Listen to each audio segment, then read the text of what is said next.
Si Rolinda nuk shihet ndonjë, nuk kanë filluar asnjëherë punët për këtë premtim të kryetarit Rama, apo jo? Mirëmëngjes edhe për ty dhe gjithë shikuesit e televizionit Kanal 10. Kjo nuk kam filluar punimet, pra unë jam pikërisht këtu në rrugën Agim Ramadani, ku njëri ndër premtimet kryesore të kryetarit të Prishtinës përparim Rama ishte pikërisht edhe kjo rrugë që të lidhet me qendrën, pra Prishtina e vjetër të lidhet me qendrën, por që punimet nuk kanë filluar ende dhe as nuk janë të planifikuara ose diçka që të fillojnë. Ky premtim është pjesë e një planifikimi të gjerë urbanistik që ka për qëllim përmirësimin e infrastrukturës dhe lidhjen më të lehtë të zonave periferike në qendër sipas kryetarit të Prishtinës përparim Rama, por që ende nuk ka filluar as punimet as diçka tjetër.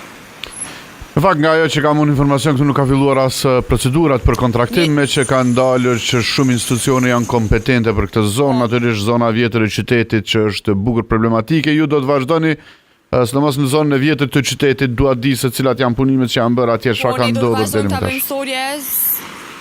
Qartë, faleminderit Rolinda, me lëmë pamje këtu të drejtë për drejta. Dua të lidhem tash për një çështje këtë tjetër me një koleg gazetar, Bujar Vitin, e gazetës Shneta.